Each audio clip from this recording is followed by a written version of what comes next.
Good evening. You are tuning in to AWANI Tonight with me, Cynthia Ng. Around 83,000 people, or 1% of domestic consumers, will face a 25% increase in their monthly electricity bills from July 1st.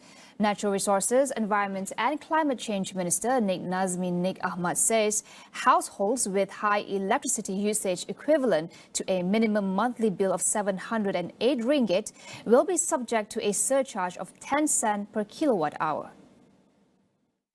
Despite the higher tariff, the top 1% would still see a benefit from a government subsidy of 58 million ringgit. The other 99% of consumers will be unaffected. Meanwhile, the surcharge of 20 cents per kilowatt hour for medium and high voltage industrial and commercial users will be reduced to 17 cents per kilowatt hour. Basically, we are also encouraging the shift is also towards more energy conservation and efficient use. And I think we've seen when we did the big decision in the last cycle among high and medium voltage, the demand from CNI has commercial and industrial has actually reduced slightly, and more adopting energy efficiency as well as renewable energy aspects for their premises. In its announcement on electricity tariffs, the government also revealed several measures to encourage the installation of solar panels.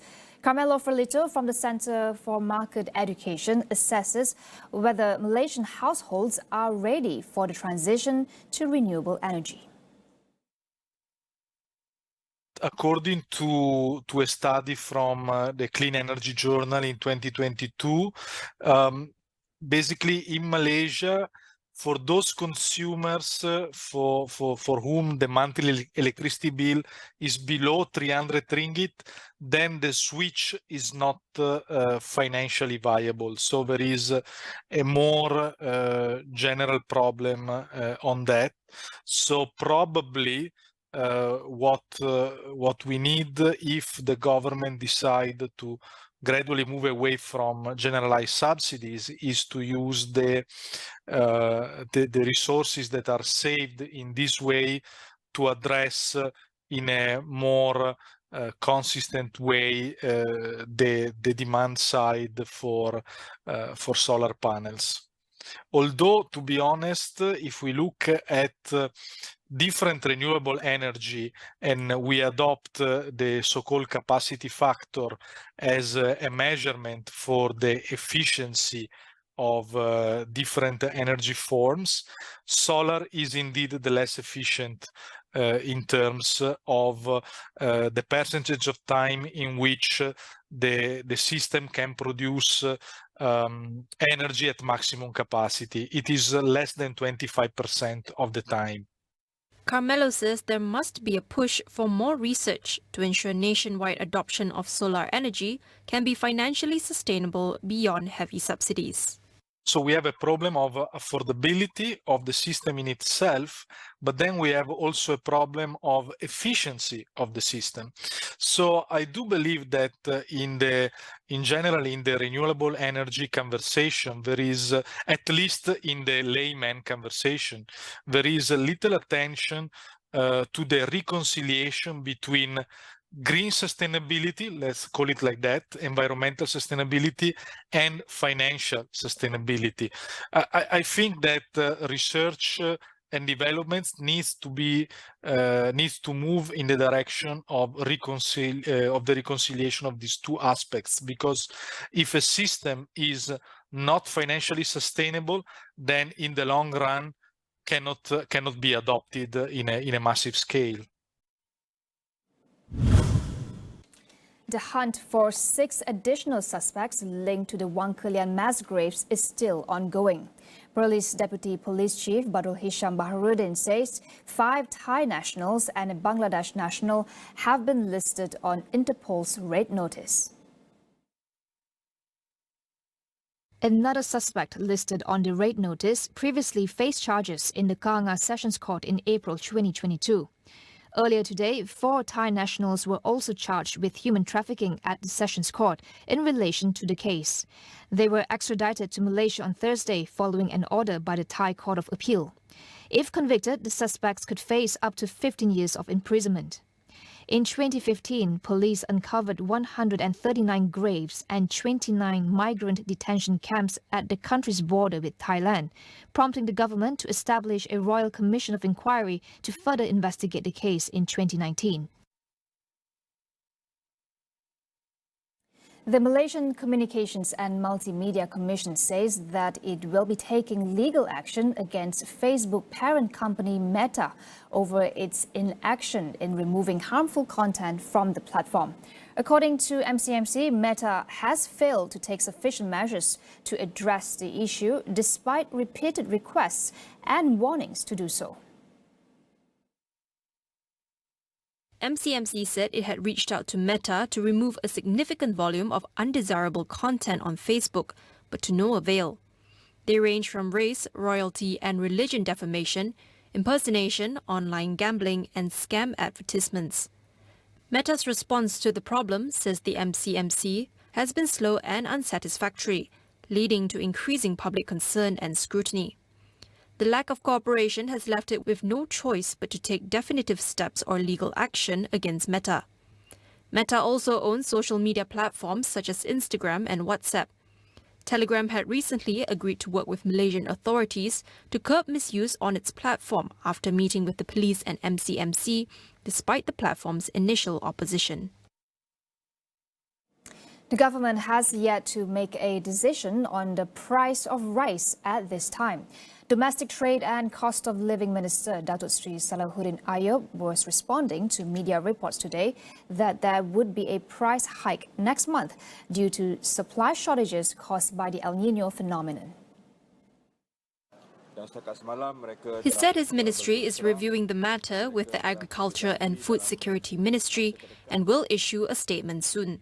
Earlier today, FMT quoted Maidin Hypermarket Managing Director, Dato' Amir Ali Maidin, saying that the retail price of a 10-kilogram bag of imported white rice will increase by 1 to 2 ringgit next month.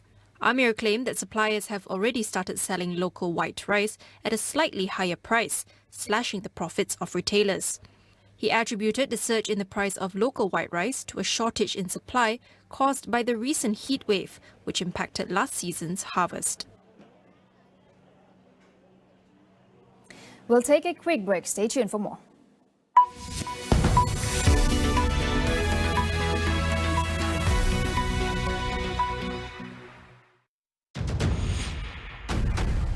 Mata mainkan peranan yang paling besar. Adik menyorok. Air mata saya ni on command. Wow. Look, dalam lakonan, the soul of the character is very, very important. Kau takkan mati. Tapi ada yang kata, Cik Jack ni sebenarnya seorang bapa. Huh? Sekarang ni, Aida dah tahu yang bapa Aida masih hidup tau. Oh, wow. Aida nak kena jumpa Jack Yusof tu, minta dia jadi wali. Kau jangan datang pada aku terus macam ni. Nak claim duit susu, duit lampin. Tak serius kan? Hidup lagi kan? Ini dah tambah ramai ni. Abah tahu Aida marah dengan Abah sebab Abah tak ada dalam hidup Aida. Dan sekarang ni, biar Abah ganti balik apa yang Abah tertinggal dulu. Jack Yusof stream episod Baharu setiap Sabtu on demand dan di Astro pada tarikh tertera.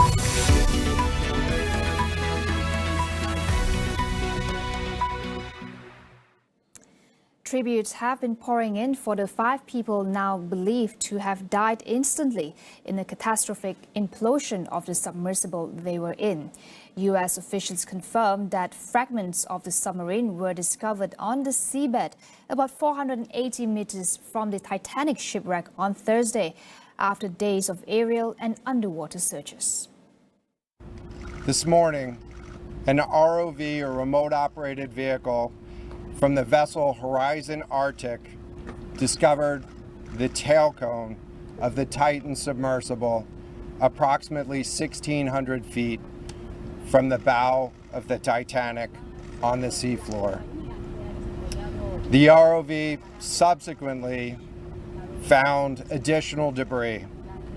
In consultation with experts from within the Unified Command, the debris is consistent with the catastrophic loss of the pressure chamber. Upon this determination, we immediately notified the families. On behalf of the United States Coast Guard and the entire Unified Command, I offer my deepest condolences to the families.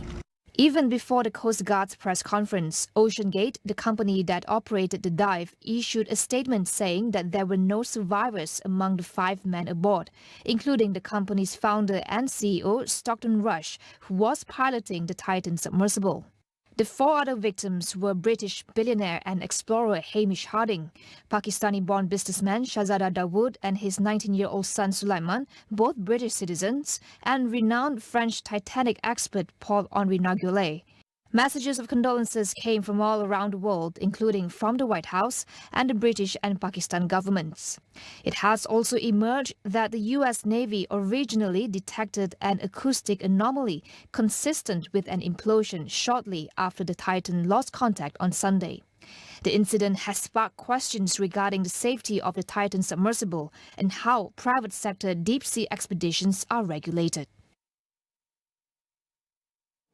Cambodia has approved a new law that bans those who fail to vote in an upcoming general election from running for office in future elections. The law received unanimous support from Parliament, where each seat is held by a member of Prime Minister Hun Sen's Cambodian People's Party. According to the amended law, anyone who does not vote without an appropriate reason will lose their right to run for office in 4 consecutive elections. However, it is unclear what would constitute as an appropriate reason. The move is widely seen as an attempt to stamp out exiled rivals.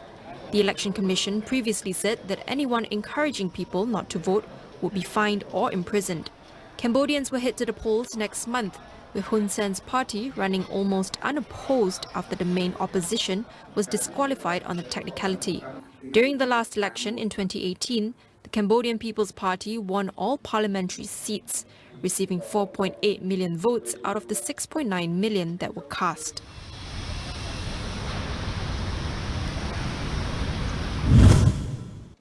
With the rise of technologies like augmented and virtual realities, consumers are now demanding far more than a conventional theme park experience.